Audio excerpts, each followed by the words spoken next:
आप सभी को मेरा नमस्कार। आशा है आप सभी अच्छे होंगे। आज के इस वीडियो में हम सभी बात करेंगे आदिकाल के पहले भाग के बारे में और जानेंगे किस प्रकार से हिंदी साहित्य के इतिहास का जो प्रथम भाग है आदिकाल, उसकी क्या-क्या मूल प्रवृत्तियाँ रही हैं, क्या उसकी विशेषताएँ हैं, साथ-साथ किस विद्वान ने नामकरण के बारे में क्या कहा है, यानी आदिकाल का क्या नामकरण दिया है। साथ ही जो हमारे हिंदी साहित्य के इतिहास में सबसे पहले कवि रहे हैं, किस विद्वान के द्वारा किसको प्रथम कवि स्वीकार किया गया है और जो हमारे हिंदी साहित्य के इतिहास के आदिकाल की महत्वपूर्ण तथ्य हैं, उसके बारे में हम सभी इस वीडियो में बात करेंगे। आइए शुरुआत करते हैं हिंदी साहित्य के आदिकाल के मूल प्रवृत्ति और विशेषताओं के बारे में। यदि हम हिंदी साहित्य के इतिहास की आदिकाल की बात करते हैं, तो सबसे पहली बात जो हमारे ज़हन में आती है, वो वीर गाथात्मक काव्य आता है। यानी उस वक़्त में जो राजा के बारे में वर्णन मिलता है, वो सर्वाधिक देखने को मिलता है क्योंकि जो कवि हुआ करते थे, वो क्या होते थे? आश्रित हुआ करते थे। जो उनकी रचनाएँ होती थीं, वे सर्वाधिक वीर रस प्रधान हुआ करती थी। तो हमारी जो पहली मूल प्रवृत्ति है, वो वीर रस प्रधान कहलाई। कारण ये है कि जितने भी हमारे कवि या फिर रचनाकार हुए, वे सभी किसी न किसी राजा के आश्रित हुआ करते थे और वे सभी उनके वीरता के बारे में इतना बढ़ा-चढ़ा के वर्णन करते थे कि उनके राजा प्रसन्न होकर उन्हें अधिक से अधिक धनराशि दिया करते थे। इसी से उनकी जीविका चलती थी। इसी के बारे में एक कवि ने कहा है, 12 बरस ले कुकुर जिए, 13 लिए सियार, बरस 18 क्षत्रिय जिए, आगे जीवन को धिक्कार। यानी क्षत्रिय का जीवन किस प्रकार से हो, एक कवि ने कितना सुंदर से वर्णन किया है कि 18 वर्ष तक यदि उसकी वीरता का कोई अगर क्षण नहीं दिखता है, यदि कोई राजा 18 वर्ष तक कोई युद्ध नहीं करता है, तो इसका अर्थ है उसके जीवन को धिक्कार है। दूसरी बात आती है प्रवृत्ति और विशेषताओं के बारे में कि उस समय में युद्धों का सजीव चित्रण किया जाता था।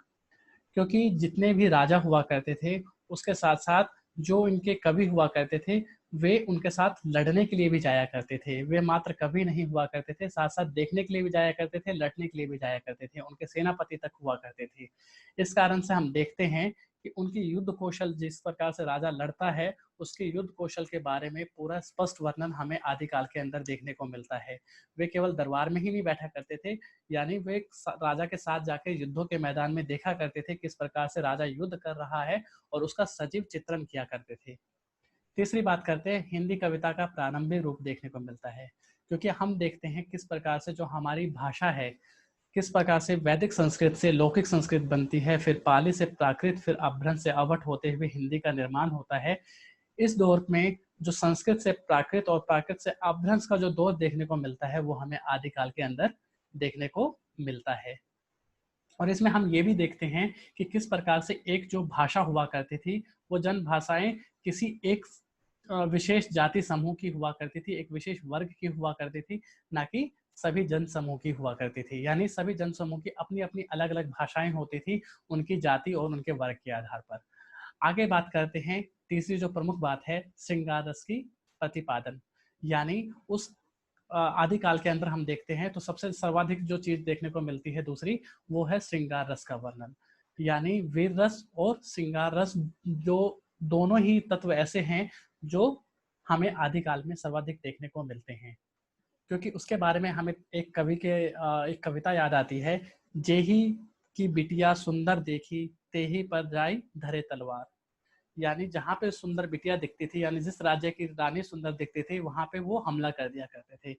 यानी कवि जानबूझकर कई बार क्या करते थे, अन्य राज्यों की सुंदर रानियों के बारे में इतनी सुंदरता का वर्णन करते थे, श्रृंगारिकता का वर्णन करते थे, कि राजा इतना लालायित हो जाता था और युद्ध करता था, दूसरे पर हमला करता था, उस रानी को जीतने के लिए। यानी जो युद्ध हुआ करते थे, वो सुंदर रानियों और सुंदर कुमारियों को जीतने के लिए भी हुआ करते थे। और यदि किसी राज्य में वो पहुँचते थे और सुंदर नारी उनको दिखती थी या सुंदर कुमारी दिखती थी, तो उसे उसकी बिना अनुमति के ही उसको स्वीकार करने के लिए राजा युद्ध तक करने के लिए तैयार हो जाते थे। चौथी बात करते हैं कल्पना की बहुल्य ऐतिहासिकता का अभाव।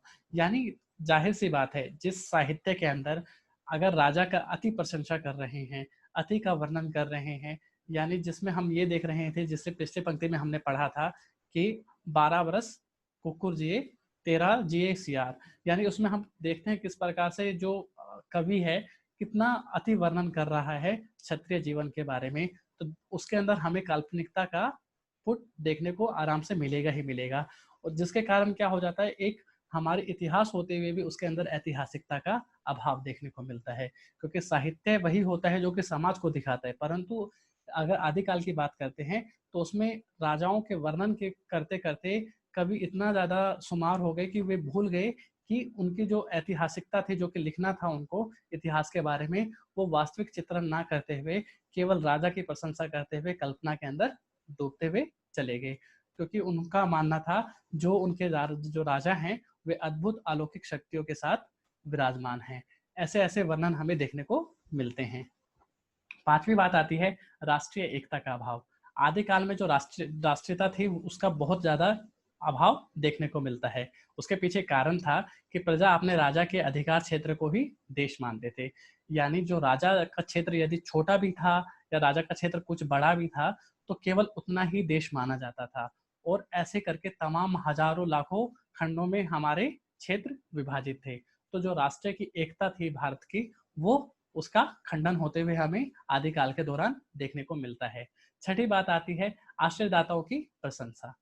क्योंकि जैसे कि मैंने पहले भी बताया, वो राजा के आश्रित हुआ करते थे। यदि वो जितना ज्यादा वर्णन करेंगे राजा के बारे में, उससे उनको उतनी ज्यादा धनराशि मिलेगी। इसके कारण क्या होता था, वो राजाओं के बारे में अधिक से अधिक प्रशंसा किया करते थे। उनके धर्मवीर का युद्ध कौशल, ऐश्वर्य आदि का बढ़ा चढ़ाकर वर्णन देखने को हमें इसके अंदर मिलता है। आइए जानते हैं आगे हिंदी जो साहित्य है उसके जो आदिकाल के जो प्रथम कवि किसको माना गया है, किस विद्वान ने किसको प्रथम कवि माना है। तो पहले बोलते हैं डॉक्टर राम कुमार वर्मा स्वयंभू हिंदी के प्रथम कवि हैं। शिव सिंह सेंगर मानते हैं पुष्पदंत या पुष्पपुंज हिंदी के प्रथम कवि हैं। गणपति चंद्र गुप्त के अनुसार शालिभद्र सूरी हैं। हजारी प्रसाद द्विवेदी के अनुसार अब्दुल रहमान हैं। बच्चन सिंह के अनुसार विद्यापति जी हिंदी के पहले कवि माने गए हैं। डॉक्टर नगेंद्र के अनुसार देवसेन हिंदी के प्रथम कवि है। विश्वबंधु के अनुसार पुष्पपुंज को प्रथम कवि माना गया है। चंद्र शर्मा गुलेरी और रामचंद्र शुक्ल के द्वारा राजा मुंज को पहला कवि माना गया है। राहुल सांकृत्यायन सरापा को हिंदी साहित्य का प्रथम कवि स्वीकार करते हैं। तो हमने देखा किस प्रकार से अनेक विद्वानों के द्वारा कितना मतभेद है, लोगों का अलग अलग मानना है, अलग अलग विद्वानों का अलग अलग मानना है कि हमारे हिंदी साहित्य में जो प्रथम कवि हैं वे अलग अलग हैं। परंतु सरापा अगर आपसे पूछा जाता है, सीधे सीधे क्वेश्चन आता है, तो सरापा हम जवाब देते हैं। आगे बात करते हैं सिद्धों की संख्या कितनी थी, 84 थी। नाथों की संख्या कितनी थी, केवल 9 थी। हिंदी साहित्य के इतिहास में जो प्रथम रहा है उसके बारे में यहाँ पे अब बात करते हैं। अपभ्रंश का प्रथम कड़वकबद्ध 7 चौपाई के बाद एक दोहा का क्रम जो वाला छंद होता है वो किसके द्वारा रचित है, स्वयंभू के द्वारा रचित है। किसमें, प्योम चरयू में। ठीक है। दूसरी बात, अपभ्रंश के प्रथम ऐतिहासिक व्याकरण किसने लिखा है, हेमचंद के द्वारा लिखा गया है। हिंदी के प्रथम कवि कौन है, सरापा, 9वीं शताब्दी। हिंदी में चौपाई दोहा का सर्वप्रथम प्रयोग किसने किया था, सरापा ने किया था। हिंदी का प्रथम रचना किसने किया है, श्रवाकाचार देवसेन कृत, देवसेन द्वारा श्रवाकाचार लिखा गया था। अब यहाँ पे बात आती है दूसरी क्वेश्चन की। देखो, हिंदी साहित्य का प्रथम रचना, ऊपर है हिंदी की प्रथम रचना है, दोनों में बहुत बड़ा फर्क है। हिंदी साहित्य की प्रथम रचना कौन सी है, पृथ्वीराज रासोमानो की ये, जो कि चंद्रवरदाय के द्वारा लिखी गई है। हिंदी काव्य में प्रथम 12 मासा वर्णन किसमें देखने को मिलता है, बिसलदेव रासो में देखने को मिलता है, जो कि नरपति नाला के द्वारा लिखा गया था। हिंदी का प्रथम ऐतिहासिक रास ग्रंथ कौन सा माना गया है, पांडव चरित रास माना गया है। अपभ्रंश भाषा में रचित इस्लाम धर्मावलंबी कवि की प्रथम रचना कौन सी है, वो है संदेश राशक, अब्दुल रहमान के द्वारा। देखो, इसमें हमें दो बातें पता लग रही हैं। कौन सी भाषा में लिखी गई थी संदेश राशक, अपभ्रंश भाषा में लिखी गई थी, और कवि का नाम क्या है, अब्दुल रहमान है। अवहट का सर्वप्रथम प्रयोग किसमें मिलता है, विद्यापति के कीर्तिलता के अंदर मिलता है। हिंदी के सर्वप्रथम गीतकार कौन है, विद्यापति जी को माना गया है, जिसे मिथिला कोकिल भी कहा जाता है। हिंदी में सर्वप्रथम मुकरियां या फिर हम जो कहते हैं कहावतें जो आती हैं, वो उसकी शुरुआत कब होती है, आमिर खुसरो के द्वारा की जाती हैं। आगे जानते हैं आदिकाल के नामकरण के बारे में। चारण काल आदिकाल को नाम दिया जॉर्ज ग्रिसन के द्वारा। आरंभिक काल का नाम दिया गया मिश्रबंधु के द्वारा। वीरगाथा काल कहा गया आचार्य रामचंद्र शुक्ल के द्वारा। संधि काल, चारण काल या सिद्ध सामंत युग कहा गया रामकुमार वर्मा जी के द्वारा। बीजवापन काल कहा गया है महावीर प्रसाद द्विवेदी के द्वारा। अपभ्रंश काल नाम दिया गया है चंद्र शर्मा गुलेरी और धीरेन्द्र वर्मा जी के द्वारा। आदिकाल नाम दिया गया हजारी प्रसाद द्विवेदी जी के द्वारा। बाद में आदिकाल ही के नाम से हम हिंदी साहित्य में इसको जानते हैं। वीर काल का नाम दिया गया विश्वनाथ प्रसाद जी के द्वारा। आज के इस वीडियो में इतना ही। आशा है आप सभी को पसंद आया होगा। इसकी जो अगला भाग मैं लेके आऊंगा, जिसके अंदर मैं जो इसके बचे हुए तथ्य हैं वो लेकर आऊंगा। साथ ही साथ जो हमारी पिछली परीक्षाओं में आए हुए प्रश्न हैं उस पर भी हम सभी एक एक करके टिक लगा के प्रश्न पे बात करेंगे। यदि आपको वीडियो पसंद आई हो तो वीडियो को लाइक और सब्सक्राइब जरूर करिए। आप सभी का धन्यवाद।